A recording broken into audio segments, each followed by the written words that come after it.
welcome back to this Automotive Logistics and Supply Chain Red Sofa here in Singapore at our first ASEAN conference, and I'm very pleased to be joined by Ashwani Muppasani, who's responsible for the India and Asia Pacific region for Stellantis, and that's a wide region, of course, that includes ASEAN here. Ashwani, you joined us on stage talking about optimizing the supply chain, about opportunities to reduce auto delivery and cost. And one of the things you said, which really struck me, was how supply chain needs to get the attention it deserves, right? Because it plays such a critical role. Do you see supply chain as more as a growth area potential for Stellantis and less as just a cost center as it maybe traditionally has been seen? No, absolutely.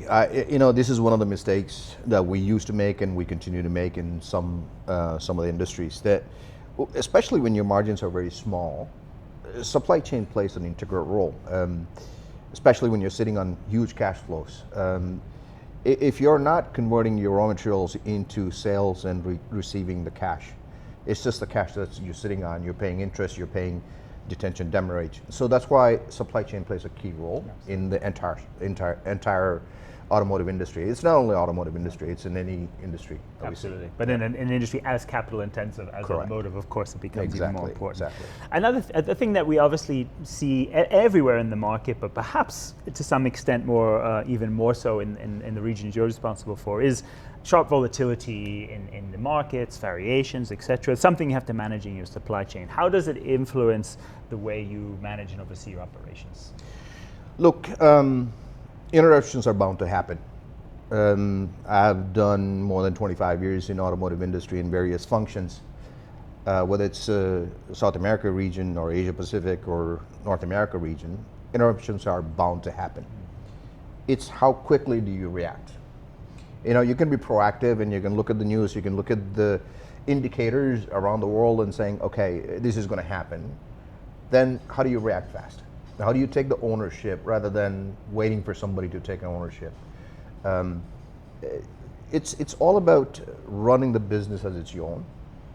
And where it's possible, you always look for alternatives. All right, let's say Red Sea's got some disturbances. So how do you move your vehicles?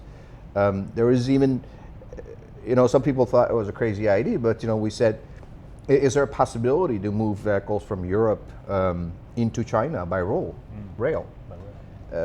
Everybody thought it was crazy, but there is a rail network available.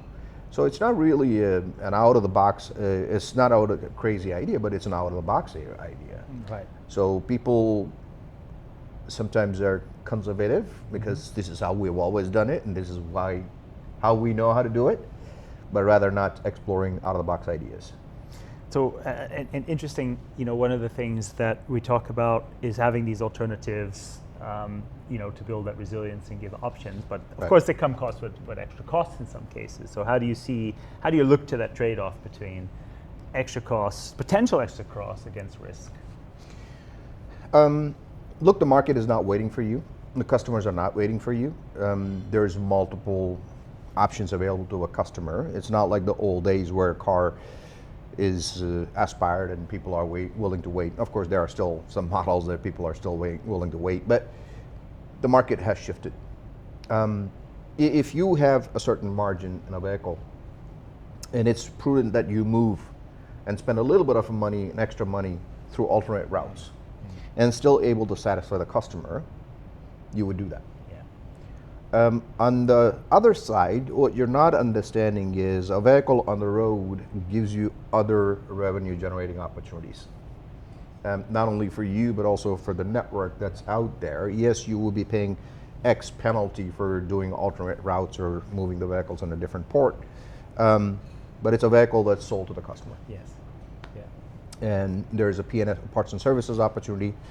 There's other services that the network can offer the customer. There are accessories that we can sell to the customer. If you miss that opportunity and you say and expect the customer to wait for you for a couple of more months, then you're kidding yourself. And you gave some specific examples in the supply chain where you've taken steps to optimize for cost or speed, be they circular management of returns and packaging, centralized vehicle processing, hub and spoke model. So how important have these initiatives been in ASEAN and in India and Asia Pacific region to meet those objectives? They're very important, first of all, because at the end of the day, we are able to satisfy the customer's needs. If a vehicle is delivered in the right quality condition in the right time to the customer, there's nothing else, right? It's epitome. But if you divide the responsibility into multiple areas, then there's no one single person or organization owning that. Yeah. And then you're not really spreading the lessons across or asking the right questions. For example, when we took over, there were a large amount of cars waiting in the vehicle processing center. Nobody asked that question and said, why are they waiting? When you ask that question, because look, your provider is going to provide a service that you've contracted them to do, haul the vehicles. Absolutely. They don't have the urgency. You do. But if you put that into a perspective of how much cash is blocked, let's assume that you're paying 25,000 euros per car on an average landed cost in a country. You have 200 cars sitting, not being sold to the customer. That's a cash that you're paying for. Yeah. And on top of it, you're paying for the storage, you're paying for, the longer you hold the cars, the more quality issues you're going to pop up. The amount of times that you move a vehicle is the more prone to damages and more quality issues. So it's about putting the responsibility where it belongs. And then you hold those organizations and people accountable and saying, I want the turnaround X days. I want the order to delivery in X days. You give a clear expectations and things get smoother. At the end of the day, customer is happy. At the end of the day, all the hidden costs that you don't pay attention to actually help you. Yeah, very good point. Final question.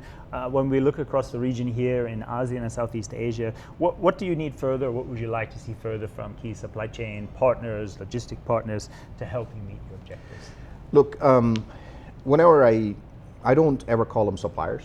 Even when I ran purchasing and supply chain, I always call them partners. Even our network, I call them they're part of Stellantis, because they represent our brands and our values to the customers. When they are displaying a car in a showroom, a point of sale, they're actually representing Stellantis, our values, our brand core values. Same with supplier partners. If we're not trustworthy, there's no reason for them to trust us. At the same time, we would want to partner with suppliers that are strategic, long-term, that know our business. Then they form a value option for us. That, look, we are contracting a partner because of their expertise in that area. And they're seeing multiple partners or other OEMs and other providers that they work with bring those best ideas to us as well. Share with us that are not confidential. Give us that value and saying, hey, let's look at it this way. Give you an example. Rather than putting in a Ro-Ro, putting our cars in a container, two-door container is much cheaper. But we have to challenge the partner, right? And then we gave them that example and said, look, you're providing what we asked you, but you're not looking out of the box. Or when we're shipping our cars to Indonesia, well, I mean, the responsibility also falls under us, but if you're sending a shell for SKD operations in Indonesia, why are you not packing that shell with full of components to the brim? Right? Another example is, if you're a logistics provider for me and an ex-OEM, why are you not filling my trucks with their cars as well, or vice versa? Right. Because the customers don't care. If you have a VPC or a vehicle processing center, if you have additional space that you're charging me, why are you not offering that space to somebody else and reduce my costs? So if you bring those kind of ideas to us, we believe that you're the right partner, and we'll continue to want to do business with you, because we know that we can rely on you every time, anytime, trust you blindly, and count on you to bring us innovation and that transparency, right? Absolutely. Well, those are great messages to share with our supply base. Thank you so much for being with us, Ashwani. Thank you for having me. You here.